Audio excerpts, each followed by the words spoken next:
Am I connected to myself today? Am I feeling whole today? Where are my missing pieces today? Because whatever's missing within us, within 10 minutes of our child waking up, we're going to dump it on them. Wow. Yeah. Every time I see something wrong in what my child is doing, it's because I'm feeling wronged in my own life or that I'm not good enough. So when I'm not feeling good enough, I see everything wrong in my child. But I'm coming from a superfluous sense of, gratitude and wellness. Suddenly they can do no wrong. Right? It's projection.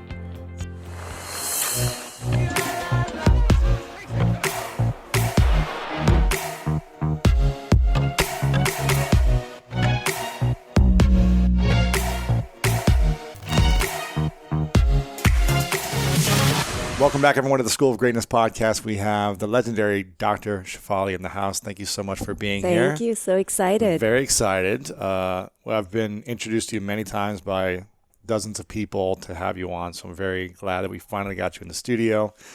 And you've been doing a lot of work with parents and their kids for a long time. Is that right? Yes.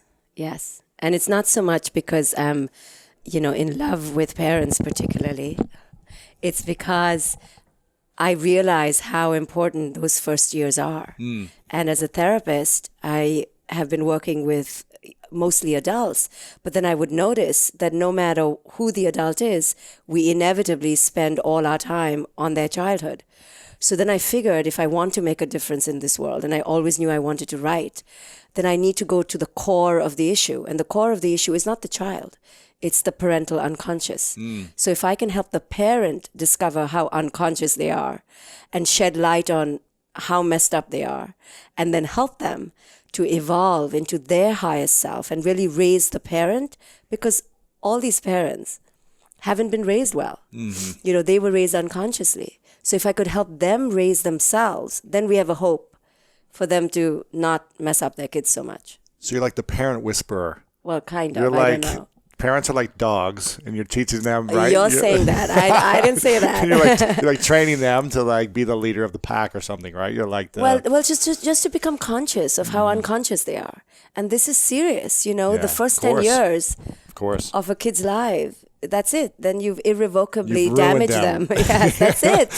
So if you can get the first 10 years, somewhat right, and if I can help parents to somewhat course correct after the first 2 years that they've already messed up, then we have some hope, to create or to help create a future for their children that's whole and wholesome. Is there any parents that actually can do it right? Is there a way to do it right so your kids aren't messed up? Or are we all messed up no matter how much love we receive, how much attention we get, or how much people care about us? If our parents missed one game, do we hold on to that as kids, that like they didn't care about us no matter how hard they tried? Well, it's not about perfection, and it's not about not messing up. So that's not the point. Got it. The point is to become curious about how the mess up teaches us how to become more evolved, how to become more authentic. Every parent will mess up. It's just an irrevocable truth of life. How can you not? So we're here to discover how to become more conscious. The only way to discover how to become more conscious is to see the unconsciousness. So what I really help parents do is penetrate their unconsciousness and transform that into consciousness. Got it. So it's not about avoiding unconsciousness. It's about living your most authentic truth, seeing the mess up and the chaos, and walking on the landmines to then evolve. Right. And you grew up in India, and you moved here when you were 21, is that right? Or in your early 20s? And what's the different culture like from India? I've been to India, but what's it like having parents? What's, I guess, the general theme of parenting there versus here in the U.S. or in North America? Well, it's different on so many layers, but it's becoming uniform because the Western model seems to have overtaken the world, right? Got it. So there's a Starbucks and a McDonald's everywhere. So with parenting and so with cultural ideations. But I think if you go deeper, the differences are really about how the East looks at the self and how the West looks at the self. And that's why my work integrates the Eastern and the Western perspective, because I grew up in the East, which has such a different ideology around what the self is, right, influenced by Hinduism and Buddhism. And then the West has this very iconoclastic, individualistic, doing, achievement-oriented ideation of the self. And both have their place, but they both need to be integrated to create the whole self. So that's what I really try to do with my clients and in my work is, yeah, we need to do and we need to strive in a Western sort of way. But if you're not going to underpin that with a deep philosophical Eastern understanding of impermanence and transience and acceptance of the as is, then you're going to screw it up. So to do both is really to have the dove fly, Ooh. The doves fly. Is that Prince? I just stole. Yes, just plagiarized. Yes. Is that Prince though? Right? Yeah. It is. Now, is it possible to raise kids without fighting with them? Without fighting with them. Yes. Well, the fight, we can fight with people without ostensibly fighting. The battle doesn't have to be in screaming arms. And yelling and physical. So what the real battle between a parent and child, which is more insidious than a yell and a fight, that's clear, is the battle of egos. Ooh. Is the battle of my way versus your way. I'm right, you're wrong. I'm right, you're wrong. I'm the hierarchy. Exactly. And that's the toxicity of this paradigm, which I'm trying to shift. Because the traditional paradigm was I'm greater than, I'm the authority. And I'm the teacher, you're the student. Absolutely. And you are here to do unto my command. And why did I have you if not that, right? Well, I didn't raise you to question me and to defy me. No, I only have had you. Of course, I won't admit this to the world because I'm going to pretend like I'm here to raise a spirit. But really, the reason why I had you was just to follow me. So I can finally feel full and complete. Because my parents never made me feel that. But I'll have you, and you'll be my minion of sorts. I won't admit this to anyone. But, Or I just forgot to wear protection and... Right. And then you're definitely going to be my minion because I've made a mistake. Yes. I didn't even think about it. So now you've come to mess up my life. You better do it my way and make me feel so good about myself so I can tell all my friends. And you need to be the idealized version of everything I was never. Right? That's why I'm having pressure you. on kids, huh? Yeah, but that's what it is. That's what the prevailing and pervasive parenting model is. And this is the toxicity in our culture. This is the mental illness because it's all separatist, right? So what we're seeing in the world today, the separation between right wing and left wing or different cultures or different colors stems from this toxicity in the parent-child dynamic. That's why I do the work I do, because this is the core. You understand? This is it. This is where it starts. Where the parent tells the other, you are not me. I cannot learn from you. You're separate from me. You will follow me. So what does that lead the child to do when the child goes out in the world? The same attitude of dogmatism and separation, authority and hierarchy, right? This is what's right. This is what's wrong. And I'm going to take this belief into the world. Right. It's not oneness. The parent and child are not one. So what I try to do is shift the parent to understand that the child, if anything, is your teacher. And not in a subservient way where you're giving up all charge, because that's what parents, they can't stand. But it's truly to unionize the dynamic. Because when the child feels that they have come into this world with authority and sovereignty, then they will honor the authority and sovereignty of others, right? But if their authority is not tolerated, why should they tolerate the authority of others? Right. So this is where it starts. What's the perfect approach to being a parent? You just had the child, came home from the hospital or wherever you had the child from, and the child is developing in its first few years. How should you raise a child before it's able to verbally communicate? Yeah. How do you raise a child to set yourself up and the child up for the best, most harmonious relationship? Right. Well, ideally, since you're talking idealistically, before you have a child, okay, let's hear it. You need to, really think of your motivation to have a child, because we don't think it through. We think this is how a family should be, and this is your number 5 on your checklist. Yeah, yes, right. Especially for a woman. Or it's I'm getting older. I've got to do it now. Completely, and I'll be scorned or looked on as selfish, especially a woman. So she has a lot of pressure. So she's already motivated by the wrong reasons or by the deluded reasons, by fear.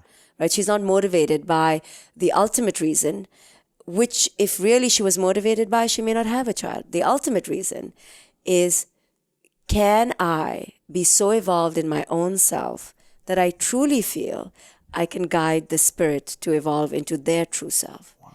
So if she truly answered that honestly, she would not have no a child, kids in the world. which wouldn't be a bad thing for a while. Wouldn't you think? A pause, like just a breather, let the earth just breathe. Let the world gain consciousness and awareness. And why are we continuing to do it wrong? We're all just doing it wrong. Why don't we just take a pause? It isn't a terrible idea. Get it right, align yourself with consciousness, and then start again. But no, we're so egoically obsessed. We're like, no, I have to have my kid because I have to leave my legacy of disease and mental illness. I must leave my particular stamp of it.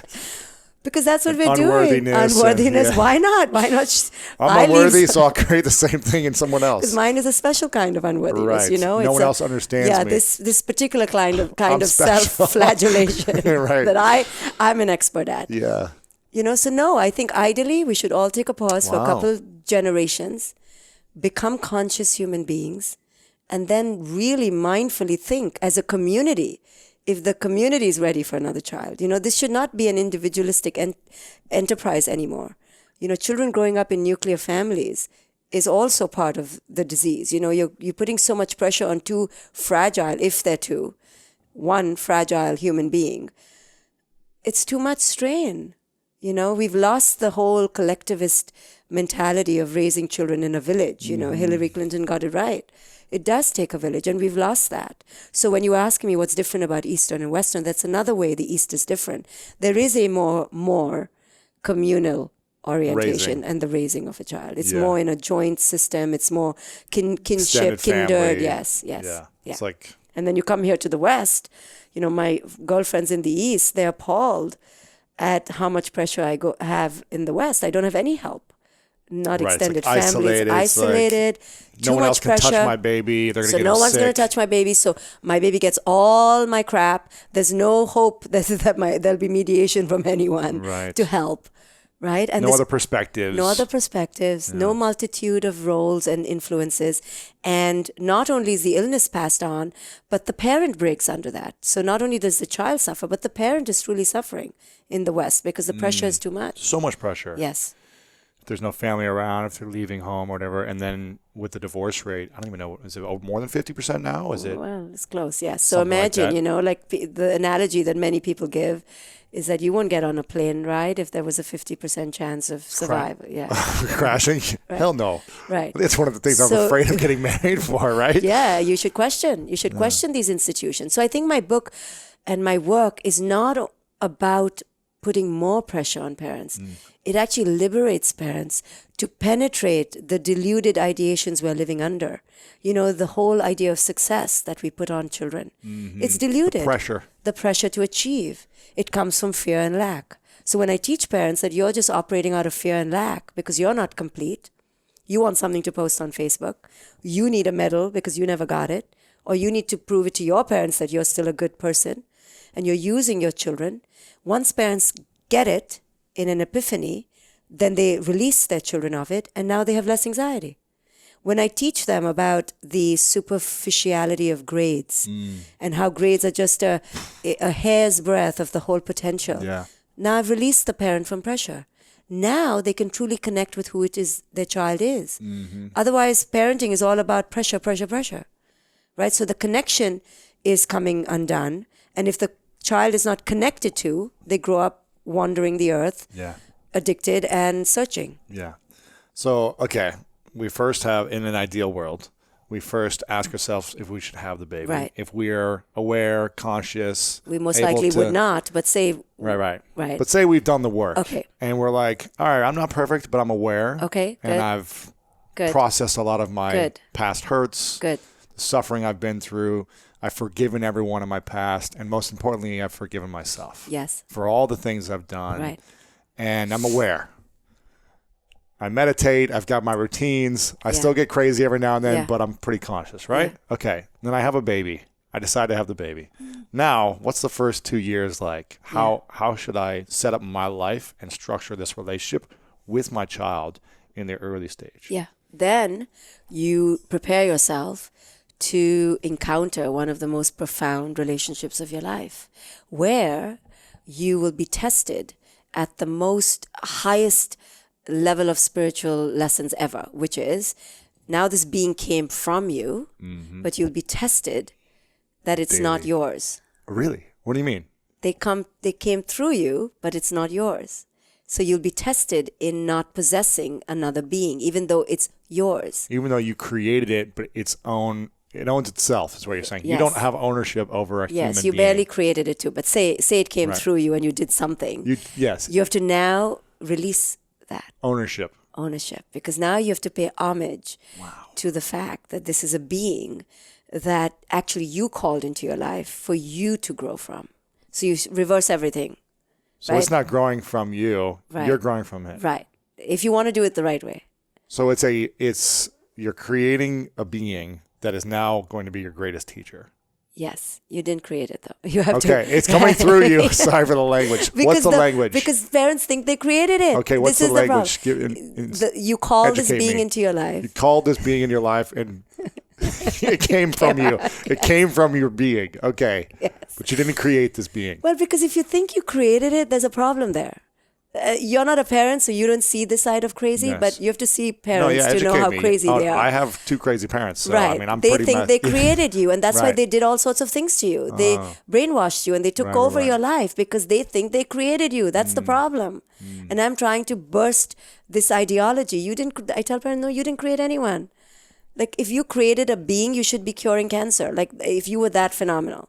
You're not. This is just the process of life. You had birth. Being done to you. And you call this being into your life as a way of saying that you had some ownership or some partnership with who you call. Because the minute the child doesn't turn out who they want, they're like, where did this child come from? I'm like, no, you call this child to learn lessons. Every relationship in our life is called for the higher and the more sacred purpose of evolving. No more so profound as the one with your child. So now, but because it's an infant and infantile and dependent on you, it activates the ego, you see, of the parent. Yes. This is the spiritual test. So as it's activating the ego, where you now get this, unremitting love that you've never received before, right? This child looks at you with adoring gaze. It's a trip for the parent. Yeah. It's a huge ego trip. Of course. But this is the spiritual test that I challenge parents with. Like, you're watching your ego rise, but at the same time, it's the, like you can drive in New York, you can drive anywhere. Here, it's like your ego is going to rise like never before. And this is the place where you're tested to release the ego. Right now, when you learn the art of the doing, this is where the East and West come so beautifully in this journey together. You have to do for the kid. You have to do. You have to wake up. You have to feed. You have to change. You have to clean. You have to earn money. You have to pay for the baby. It's a lot, right? Yes. So the doing is in full mode like never before. Yet, the infant specifically at that age asks you to be with it in this silent, non-verbal communion way like no one else will. So here you're juxtaposed with the doing and the being. And these are the lessons of a spiritually conscious and awakened life, right? How do we do this podcast right now in the doing of it, but yet we have to connect and we have to be and we have to be present. Yeah. Right? So this is what children teach us. Yes, mommy and daddy, do for me and protect me and send me to the greatest school. But if you're not with me in the present moment, then you've missed the whole boat. And that's when I'm going to scream and get your attention and punch you and lash out. So it's a spiritual training. This is one of the greatest spiritual trainings we can ever have. I can only imagine. Because with another adult, if you're in a partnership with your spouse or your partner, the ego doesn't roar with possession. So you're not tested like that because your partner's already told you, hey, you don't really possess me. Yeah. Don't try. Yeah. You may try, but you can't get away with it. But with the infant, the ego will roar. I created it. Yeah. Right? So this is the spiritual test, which is the most profound. And if you can pass it, then you release it in all other areas of your life. If you can do it with your kid and release your child and know that your child is a sovereign being and you've participated in that and they've helped you become more a sovereign being and you're just guiding each other, a child, and you can see that you're just guiding them, nothing more, ushering them. Then you release your ego in most everything else. Wow. So in this way, the parent-child relationship becomes the spiritually regenerative relationship of your life. The one where you awaken. That's what it should be. It should be. Okay. What is the role of fear in parenting? Because I feel like there's a lot of fear with parents. Omnipresent. It is the role greater than anything else. Why are parents so afraid? Because they enter it with lack and they enter it incomplete. And now the child becomes the bedpost for who it is they are.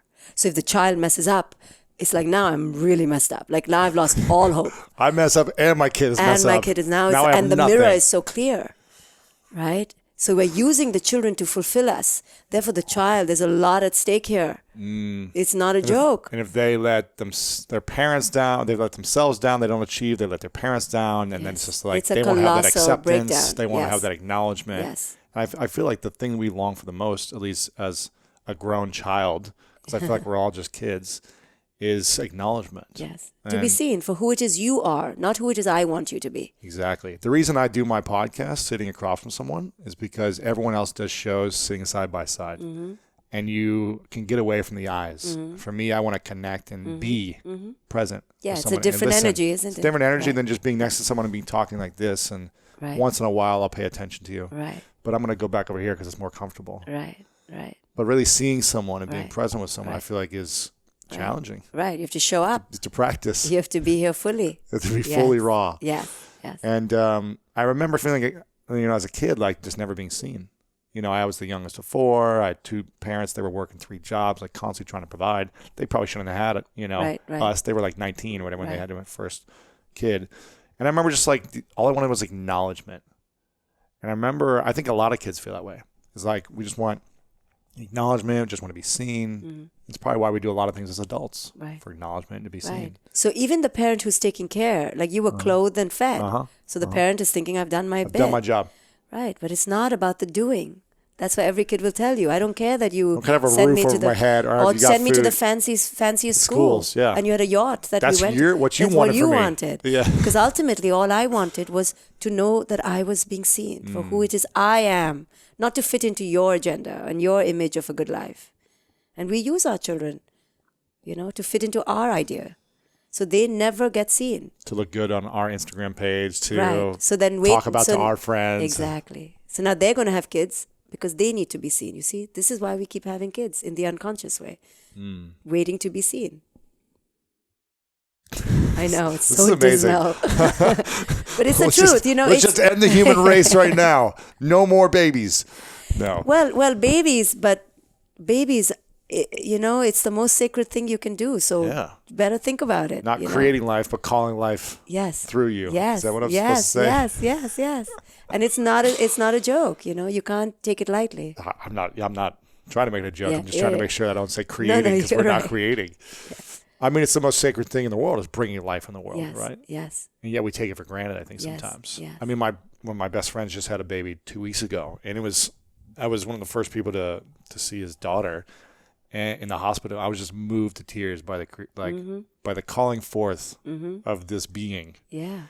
And it was so powerful. And yet I was also like worried for him at the same time because I was like, I want to make sure you guys are set up in a conscious way Yes. for everything moving forward. Yes. And so I think people need to be conscious about this. And you also open yourself up to the magnificence of this unknown thing called the universe. And you've put your hands and you've surrendered to this force. And to recognize that you are partnering with a force, right? Then it creates humility in you. So you're not this overarching ruler and Yes. monarch over your child. No, you didn't create this child. It's coming through with this force energy.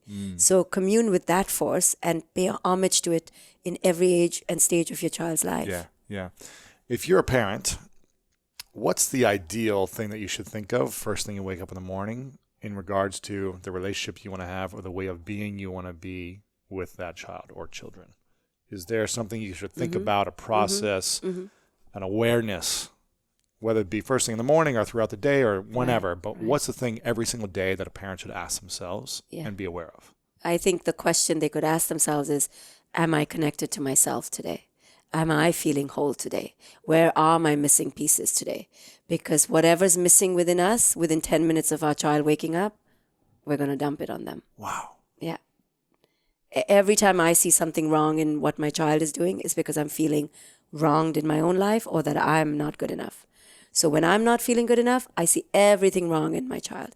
But I'm coming from a superfluous sense of, gratitude and wellness. Suddenly they can do no wrong.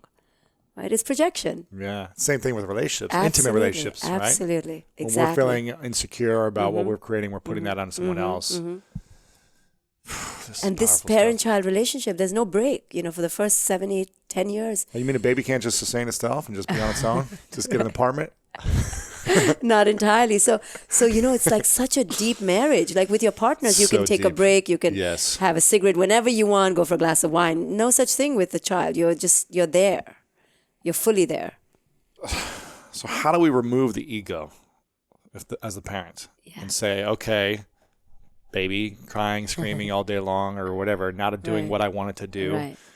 How do we remove the ego and come from this place of like love and being and Yeah. like it's got to be so challenging with all the pressures that you're facing from your family or your parents or the grandparents' opinions and Yes. husband or Right. So first, wife. the way I define ego is not simply a narcissistic desire to power over.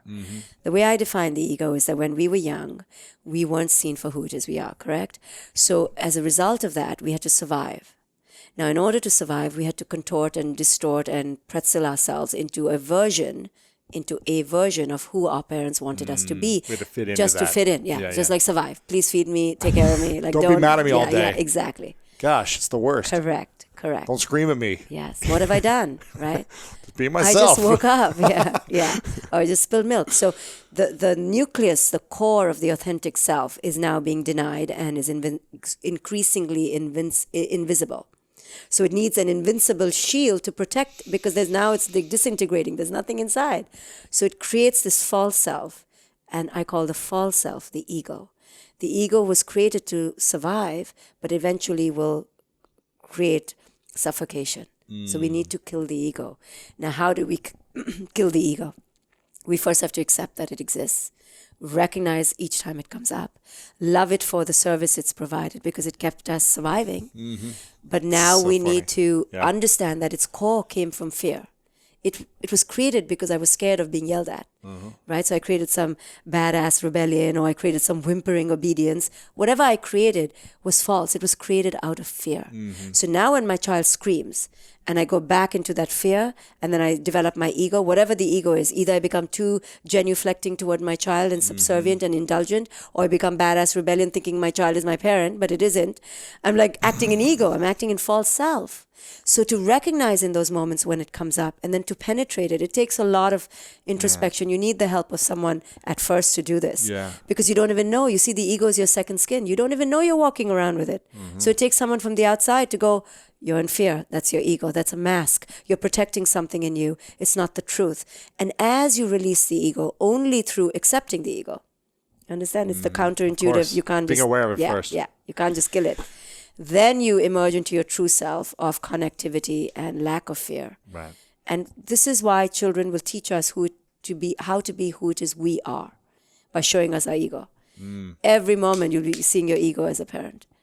If you're willing to see it. Yeah. No, it's fascinating you say this because, not to go too off track, but my new book is called The Mask of Masculinity. Wow. It's about the mask that men wear that we're not even aware of that hold us back from having vulnerable, loving relationships. And it starts when parents tell their boys, right? Exactly. Don't cry or don't be a girl. Don't be girly, don't be a pussy, don't be whatever it is. Don't be a wimp. Suck it up. So you begin to disconnect from your feelings. Put on masks. Right. And your authentic self gets hidden. That's it. Yeah. And then you're all like... Yeah, and then it carries off through relationships, through parenting, through all these things. Yeah, and then the women in your life or other relationships tell you, but you have to feel. And you're like, feel? I stopped feeling a long time ago.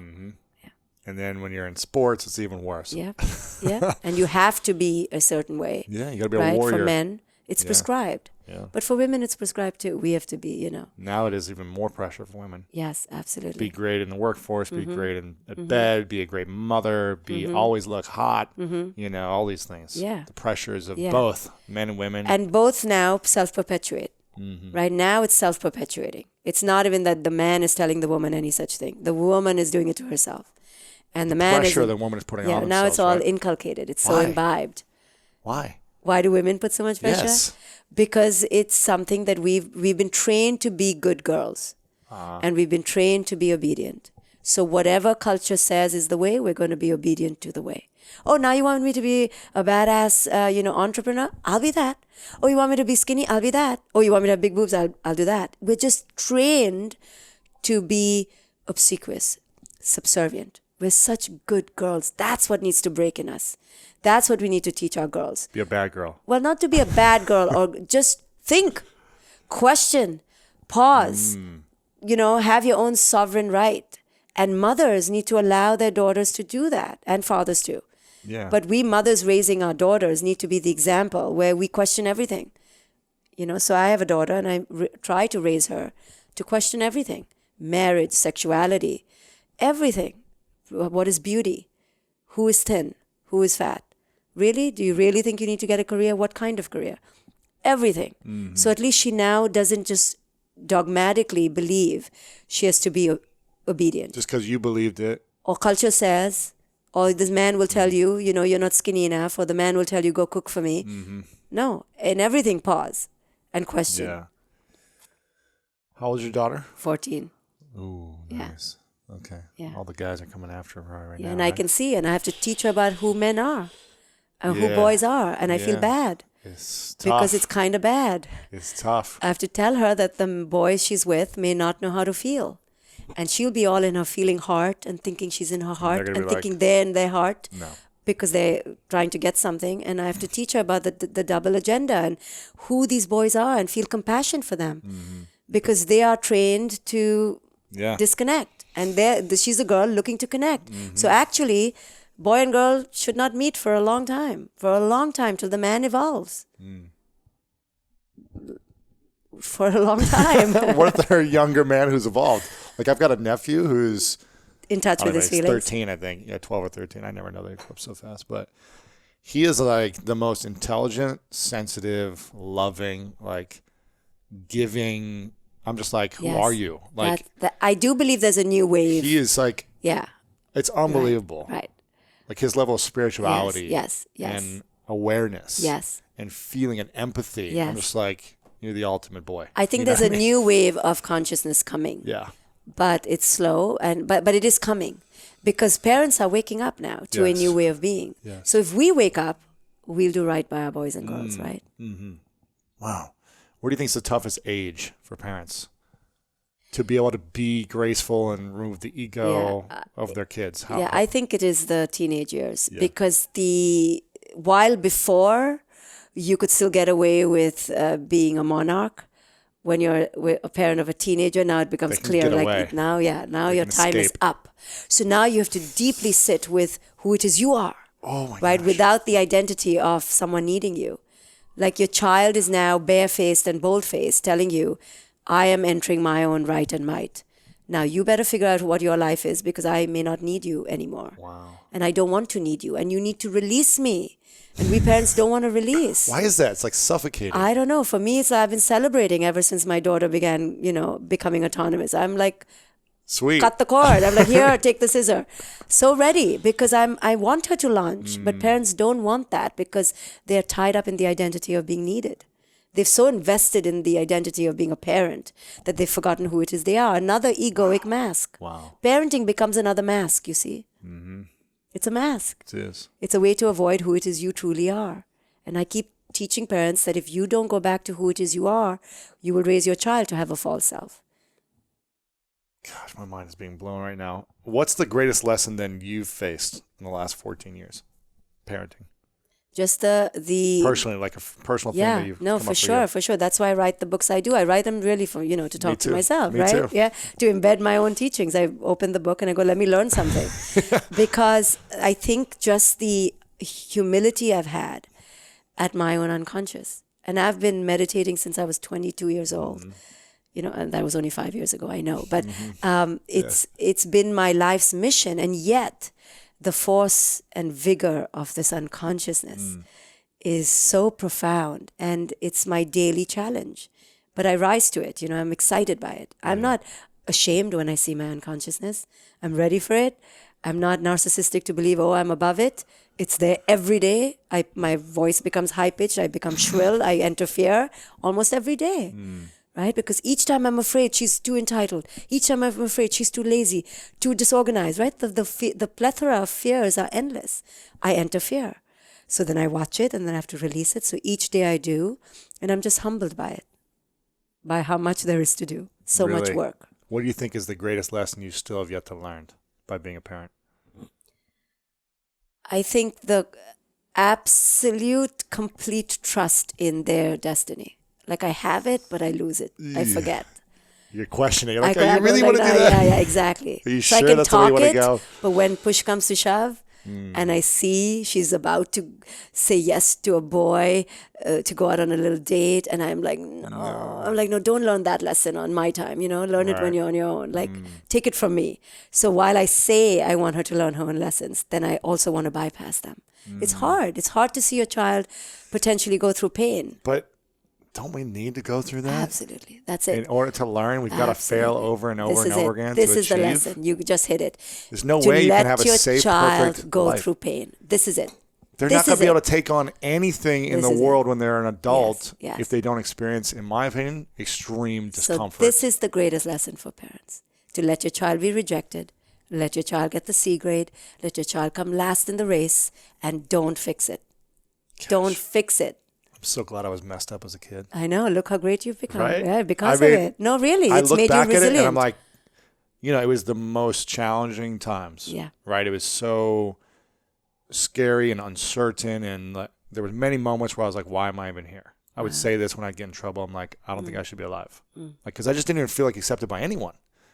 And I feel like the trauma and the suffering. Now, listen, I'm a white male in America. So it's like I already hear people saying white male privilege, like you have nothing to complain about. Right. But we all have an inner world that we Absolutely. face with our own demons. Absolutely. No matter how good it may look in the outer world, we all have an inner world that is a challenge to overcome. And I just faced a big inner world, demons in the inner world, where it's just like, I just believe that I had to go through it. In order to be able to do what I'm doing now. What do you think allowed you to convert the pain into power? Being aware and forgiveness. Yeah. Like ultimately forgiving all the things that happened to me, for me, whatever you want to call it. And then forgiving myself. Because I was holding on to so much like resentment and shame and guilt and all these things for myself and anger and for everything, whatever. Every experience that built up, just feeling like I hate the world or whatever, So letting it go and actually coming from a place of gratitude and being like, wow, if that didn't happen, I wouldn't have learned this. Yeah. And I wouldn't have been so driven, or I wouldn't have been so compassionate towards other people who have gone through similar things. Absolutely. And I wouldn't be so loving or understanding. Now, listen, I mess up all the time, and I'm constantly like, my ego is being attacked all the time, but I feel like I'm very aware and grateful for everything. That's amazing. How messed up my parents were, like everything. I'm so glad. Yeah, you didn't go under. You came through. You went through and came out. But I could have easily gone, to prison absolutely. or something, Absolutely. So I think it's just having like the awareness enough to be like, okay, I need support. I need help. I need to do the work for years and start to let go of these things and keep doing the work. I know. For some reason, you entered this life contract with them that somewhere you said to your own destiny, kill my ego right away. Like, don't give me any false sense of comfort. Like, show me the unconsciousness in the world right away. I'm ready. Yeah. Because you were obviously ready. But let me tell you, there's no family. Do you understand? No human being that did not have an unconscious parent to some degree. They had no choice, your parents. They were conditioned. Doing the best they could do with they what were they had. conditioned. Yeah. The illness was passed on as a legacy from their parents and generations past. And culture is sick. Culture is diseased in many ways. And we're seeping our children's minds with, separation, fear, lack, the need to keep on doing versus abundance, presence, quiet, gratitude. You are already complete, right? Anything extra you do, great, to pay your rent and buy some makeup, but you don't have to use it to define who it is you are. But perversely today, all the doing is to define who it is you are. And they're two contradicting things. You cannot define who it is you are by a doing. The who you are is beyond doing, you see? It's formless. It's your essence. It's your divinity. So it runs counter. So all these books on resilience and teaching your children to achieve and to have, power and plow through life, it's running counter to who it is they are. If our children came knowing who it is they are, we're taking them out of it into the doing state of the mind, which is disconnected from who it is they are. We need to keep our kids who it is they are. The rest will follow. How do we keep them who they are? Well, that's it. That the preservation of that is the mandate of a conscious parent. Because when you treat your who it is you are with honor, because you found it. You won't mess with anyone else's who it is they are. You'll be like, I'm not messing with who it is you are. My daughter, is contrary to my idea of, who a child should be. But it's who it is she is. So do you accept her? So it's my struggle, right? Because I have to let go of my ego. But you're a I powerful, know, driven woman but I know who's that on a I have mission. to. I must, and she is different because I'm ready for this. Because why should she be the same of my fantasy? She is who they come, driven, purposeful, destined, knowing who it is they are. We take them out of it, and then they have to return back to it. We make them wrong for who they are. Right, and then they spend their whole life going back to it. No, you're not gay. Yeah, you're straight. exactly. No, you're Christian. You're not this. You believe in this. You don't believe in that. Absolutely. Not only do we change who it is they are temperamentally, like why are you so bad or why are you so clumsy, like their nature, right? They're just they're just children. We then contaminate their mind with how to think, tell them who God is, what love is, who to love, how to be. Now we've taken them way off course because we've given them a prescription instead of them evolving into those things on their own. Discovering it on their own. And now they have to undo that. You know how it is to undo? It's so hard. So hard. I mean, I feel like I've always questioned things though. Right.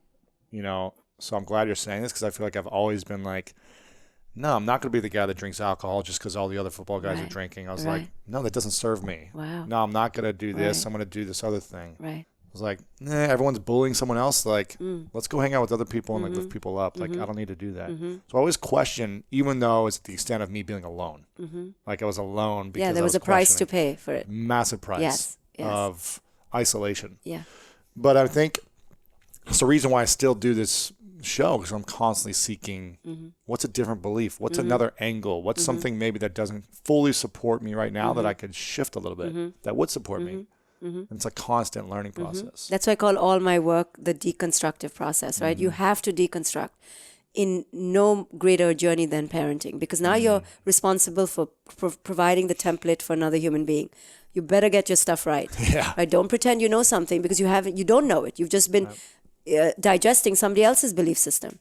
Have you deconstructed what is God, who is God, what is religion, what is marriage, what is sexuality, what is empowerment, what is power, what is beauty? Have you really deconstructed, right? So in all my workshops, I teach parents how to deconstruct because be careful what you put into that first foundational layer of your child's mind. It's very hard to undo. It's hard to undo, right? And don't make it the child's burden to undo your perversions. Oh, sorry, I didn't know. Now I know. And the kid is like, yeah, but now I'm 40 years old suffering because you told me what was good and what was bad. Now you're telling me, oh, there isn't any good or bad because you've been following conscious parenting. Too late for me, right? So look at all the mistakes I've made because of you now. And I've been shaming myself. And even worse, it's like if you don't follow the beliefs, and I believe in Indian culture, it's like you're out of the family, essentially, from what I understand from my Indian friends. If you don't follow like what the parents want, if you don't marry the person or whatever it is. Absolutely. There's a strong patriarchy. Like you're not in the family. You're not in the family. You're wrong. Right. You're dead to us. And the shame and the guilt that kids must go through to feel like, okay, I just have to do this. Otherwise. Right. And it's unspoken. You don't even have to speak it in families. It's so conditioned. It's in the air you breathe. So it's funny then because this Eastern philosophy of like consciousness, it sounds like it's lacking then if that's the way it lacks a lot. Don't worry. Yes. Even though it's from there, but it's like, no. It's like the worst almost. No. Well, there is no worse or better. Right. I'm talking about the core of an Eastern mindset.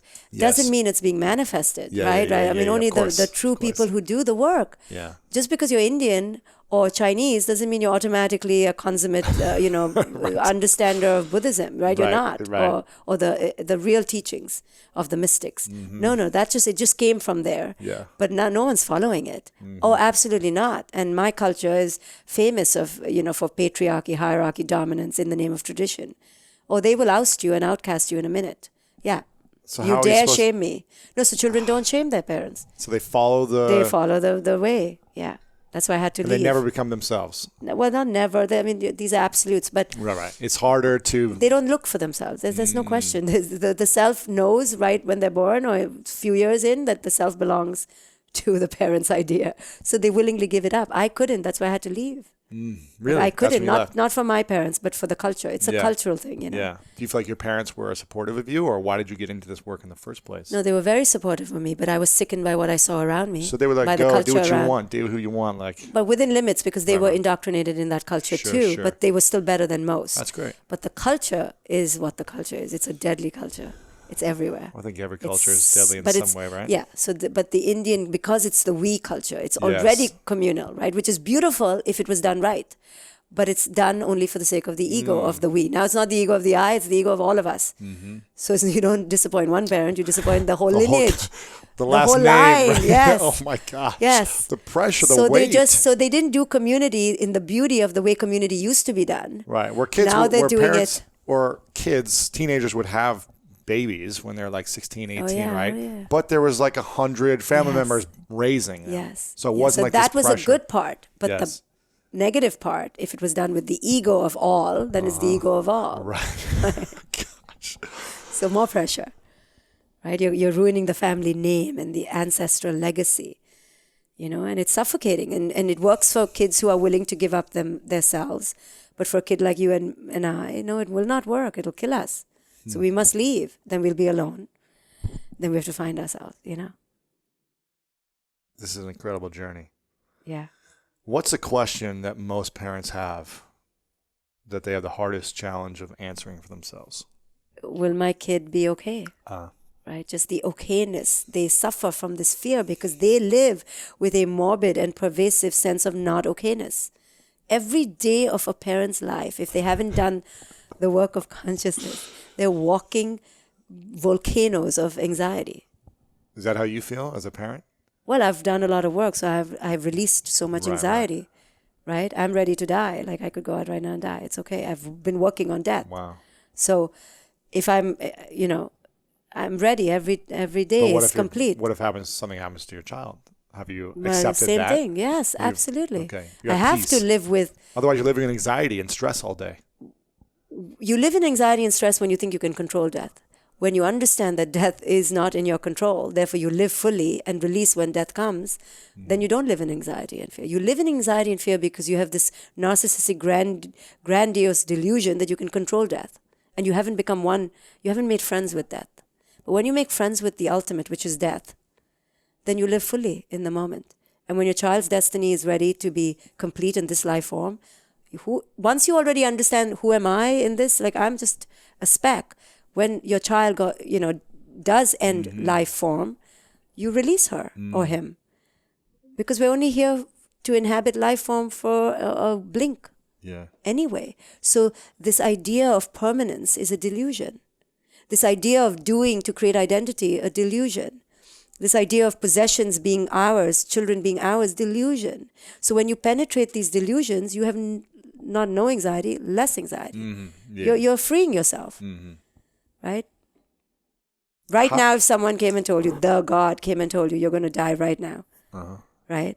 How ready are you to go? Come, go. Let's go. I don't want to die right now because I feel like I haven't done everything I want to do, but I feel like I've attacked life fully and gone after everything that I could up until this moment. Correct. Like without regrets of being like, oh, I wish I would have tried that. I wish I would have gone after that. I wish I would have been so scared. With the resources you had, you lived fully. I have, yeah. Right now, everyone will say, I haven't yet done the 10,000 things because this is the nature of life. You will never be done. Right. You will never, ever be done. So instead of having that as your reason to move forward, you just have, the way I look at it is, with the resources I had, did I try to live as fully? And now that's it. Because there'll always be more. There's always more. Yeah. Right. No. So I feel I mean, I feel okay. I feel like if I was like, would I regret being dead right now that I didn't do something? No. See, that's it. So you're living your life each day asking, am I living as complete as I can possibly? Yes. And again, not to measure it in what did I not do, but how am I being, right? Changing the question to not a doing question to a, am I fully being myself? Yeah. And so that's how you became close or okay with death, by kind of asking yourself this process or going through the process. Well, just understanding the nature of life, that it's impermanent. Yeah. Right? So to cling on to anything is to suffer. So if I want to suffer, I keep clinging. If I want to stop suffering, I stop clinging. What's the area of your life you suffered the most? That I have suffered the most?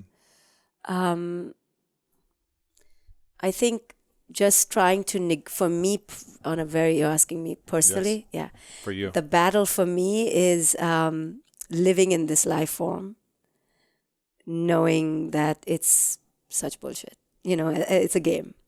So how to play this game with playfulness and elegance, and I really don't take it very seriously. Yeah. But everyone else does, right? So how to negotiate that, when I don't really now, less and less take it seriously. Yeah.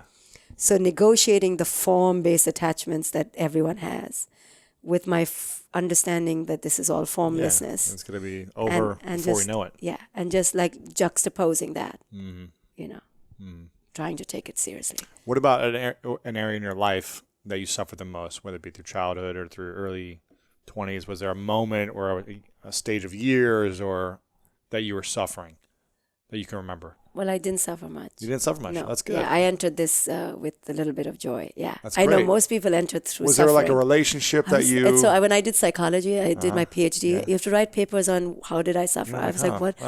No, but then I had some negative things. I'm like, hallelujah. Found Thank something. you, that uncle who tried to feel me up. Like, thank you. Like, something to write about.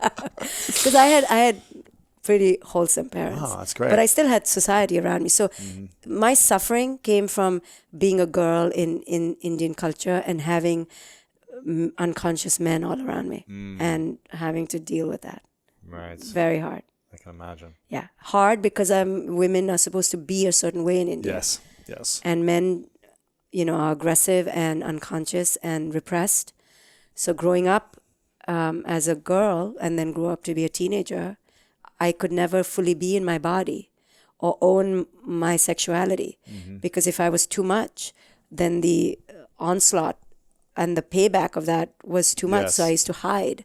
So I put on weight. I hid. I was like, let me just yourself. be, or just like dumb myself, dim myself, not be seen. And then I just waited to leave. And the minute I could leave, and then I began like undimming and undumbing myself. But I dumbed and dimmed a lot. Wow. Yeah. It's crazy. Yeah. You have to do that to survive. That's the ego. I know, it's crazy. Yeah. Okay, a few questions left for you because I know you got to run, but I'm fascinated here. How can a man be the best parent that he can be? Yeah. Because we've talked a lot about, I think, your experience as a female, but how can a man raise a son, a daughter with the pressure that men feel, which are different than women, very right? different. Not more or less, but just like completely its own level different. of pressure. Yes. So and in many ways, men are absolved from the intensity of that bond, and they lose because of that. They lose because the man is in the doing, therefore in the head, therefore in the disconnection, not in the heart, or in their in their penis. So head or penis, but there's the heart here. It's like it goes around. Yeah. So the heart needs to be awakened, and if not the partner, which is usually not the case, right? The partner is often bypassed. It's hard for a man to truly surrender to their partner. But a child has the potential to allow them to bypass that circuitry and enter the heart. Wow. But many men are missing that opportunity because for the first 10 years, typically of a family's life, they're out there, they're working, they have to pay for tuition, the woman is staying at home. The way it's set up culturally is that the woman stays at home. So she's losing out from the doing and the achieving that she needs. And the man is divested of the connection and the quietude that he needs. And so it's impossible. And the first 10 years are really the years to allow for that embedding to occur between father and child. They lose that.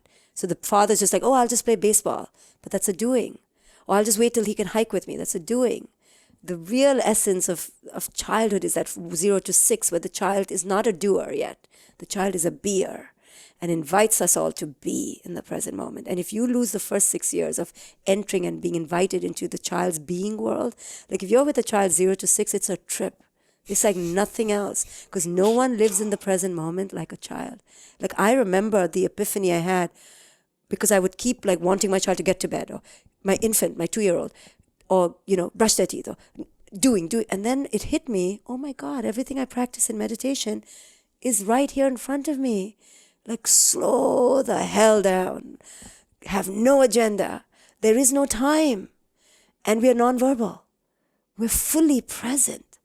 That's when I realized I am learning all the lessons I'm reading about or meditating about here in this relationship. So therefore, this child is my teacher.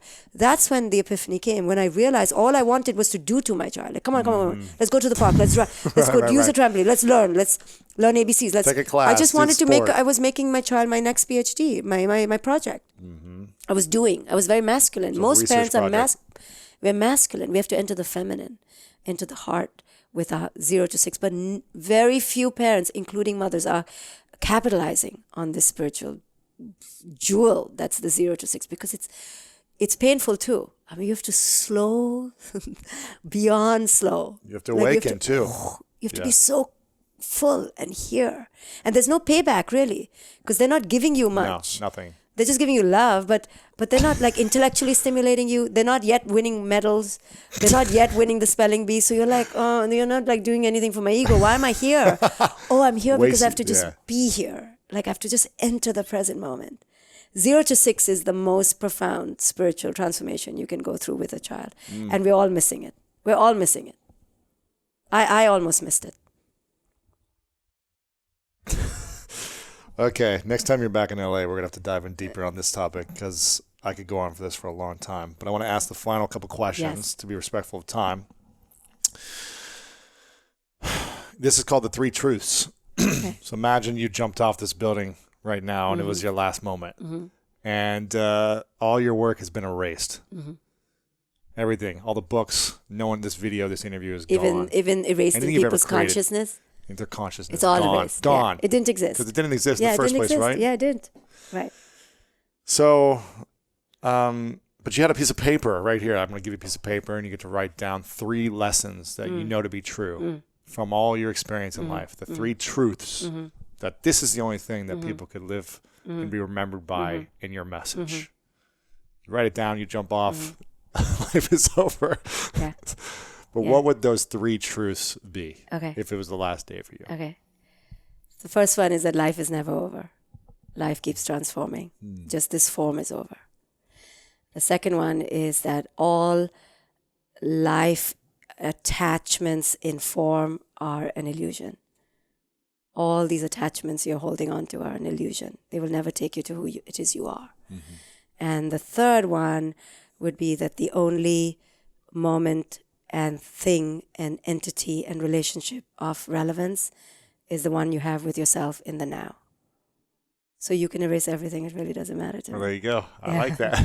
Those are good. Because it's never over. Yes. If it's meant to come back, it'll come back in another consciousness. It was only form. Everything is really formless. So just because it's my book in form, it was taken from formless energy anyway. And the only moment is now. So if it was, you're talking about yesterday or the moment before, I only care about this moment. Yeah. Before I ask the final question, I want to make sure you guys get the new book. It's called The Awakened Family by Dr. Shefali. Make sure you guys go pick it up. Where can people connect with you? On your website or online? And you also have an event coming up. So you want to talk about that? Yes. So they can connect to me on my website, drshefali.com, and come to my event in Long Beach, California in a month in September, where I help everyone, children of parents, adult children of parents, and parents, to deconstruct all that I've been talking about and learn how to awaken to their truest selves. The event is called Evolve, the Conscious Way, and it's a 3-day sojourn and adventure into the awakened heart. So if they go to my website, they parents can... and kids. No, it's for adult children. Adult children. Like you, Okay. like suffering the damage of their unconscious parents Got it. and needing to heal. And for parents wanting tools to change their relationships from fear to connection. So it's 3 days, Long Beach, Amazing. California. I also have added a day of meditation on the 18th. So the main weekend is 15th to the 17th of September. And Awesome. an additional day of meditation. drshefali.com Yes. for the information, Yes, right? yes. Awesome. Yes. I highly recommend checking that out. I'm sure it's going to be amazing. Before I ask the final question, I want to acknowledge you for a moment, Dr. Shefali, for being so loving, for being so giving, and for being a vessel to share such wealth of information with all of us, because there's so much suffering in the world, as you know, and there's so much confusion of how to be a human being and how to fully accept who we are.